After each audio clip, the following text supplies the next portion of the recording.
أنا علمنا ونتعلم. يقول يوم ضحك وانبسط قال يلا يلا أنا بشغلكم، لكن ترى العمل اللي عندي خارج مدينة الرياض. قالوا ما عندنا مانع في السكن. قال ابشروا بالسكن وابشروا بالأكل والشرب وابشروا بكل شيء، أنتم تبي تشتغلون ولا لا؟ قلنا والله نشتغل. قال خلاص وأنا ماني متقاول معكم باليوم، أنا أتقاول معكم بالشهر. يقول يوم فرحنا أنا وأخويا وضايقت صدورنا ومستحيين من ربعنا ما غير ناكل على حسابهم. قلنا مشينا. قال يلا وين عزبتكم؟ اركبوا. قالوا يجي معه ونجي معه ونركب. قال ونجي عند شقة ربعنا عزبتنا العزبة. قال يلا جيبوا فرشكم. قال ونروح أنا وأخوي ونجيب فرشنا. قالوا نلقى واحد من ربعنا يقول في الشقة ذاك اليوم ما سرح ما طلع. قلنا بلغ خويانا وربعنا السلام، حنا لقينا شغل رزقنا الله بشغل. قال وين شغلكم هذا؟ قال والله ما ندري، لقينا لنا مقاول وخارج الرياض وحنا بنروح وبلغهم السلام وبيض الله وجيهكم وما قصرتوا. قالوا حنا نجي ونحمل فرشنا واغراضنا في السيارة مع المقاول ونطلع معه. قالوا هو يطلع من مدينة الرياض، يقول حنا ما نعرف الدروب ولا نعرف وين رايحين. يقولوا يطلع بنا من الرياض ويروح، يقولوا يجي له منطقة جبل، يقولوا يجي مع ذا الجبل يقول أودية ودنيا ومحلات منقطعة، حتى أني أقول وش هالشغلة. يقولوا يجي بين الأودية هذه قال ويروح لين قالت تبه مرتفعة يقول فهالجبال. قالوا ولا فيه درب للسيارة، قالوا يطلع فوق. قال يوم جينا فوق ولا فيه غرفة كبيرة حجر، يقول ما هم مبنية مرض ومرضم الحجر، يقول وسقفها ألواح خشب أبلكاش. قالوا يوقف عند الغرفة هذه وينزل. قال هذا سكنكم، نزلوا فرشكم، نظفوا الغرفة وحطوا فرشكم فيها مراتبكم. قالوا حنا ندخل نبغى بس أي شيء.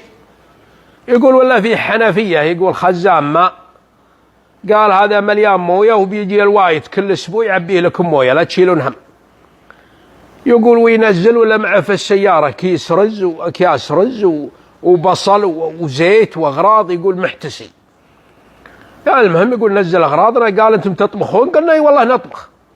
قال هذه ومعلبات وخبز، يقول نزلها لنا. يقول يوم فرحنا أنا وأخوي.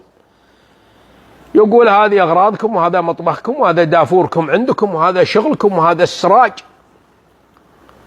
أنا بروح وأجيكم في الأسبوع مرة. قلنا طيب وش الشغل؟ قال الشغل تعالوا. قالوا يجيبنا ولا فيه محجر في الجبل محل يقول حق حجر، يقول ولا فيه مطارق وفيها زاميل. قالوا يجي، قالوا يكسر قدامنا ذاك الحجر، قالوا يربعه ويخليه مكعب. قال أبغاكم تكسرون من هالجبل الحجر. أيوة. قالوا تشكلونه بالحجم هذا المكعب هذا. قلنا بس. قال أبدا ولا كسرتوا الحجار هذه، جمعوها هناك. قال ورانا المحل حطوه كوم وفي قلاب بيجيكم كل يومين كل 3 أيام يجيكم مرة، وتحملون الحجر هذا وتحطونه في القلاب والقلاب يروح. قلنا والحجر هذا وش تبغون فيه؟ قال هذا الحين في الرياض الله يكرمكم البيارات يبنونها بالحجر وهذا مطلوب، وأساسات المباني بعضهم يبغى حجر. قلنا طيب. قال الله بالنشاط، لا يجي القلاب إلا تعبونه يمتلي فوق ما تنامون. قال لا أبدا حنا أبشر بعزك. قال ويروح للسيارة ويجيب لنا ذاك الكيس مليان حبوب بيض. قال عشان هذه حبوب منشطات وهذا دواء، لأن الشغل هذا يقول عضلاتكم أنتم توكم شباب وبيجيكم تعضل وبيجيكم آلام في عضلاتكم من الشغل هذا في الحجر.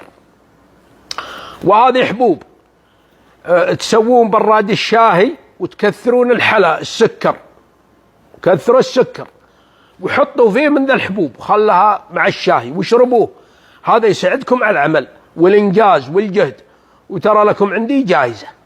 قلنا ابشر. قال والرجل يروح يركب سيارته ويروح. والله ما ندري وين حنا فيه، مقطعه ولا حولنا لا بدو ولا نشوف غيرنا حد في هالجبل.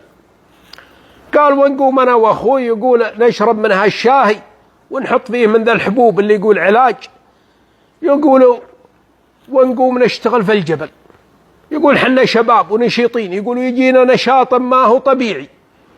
يقول نقوم نشتغل في هالجبل ونكسر فيه الليل والنهار.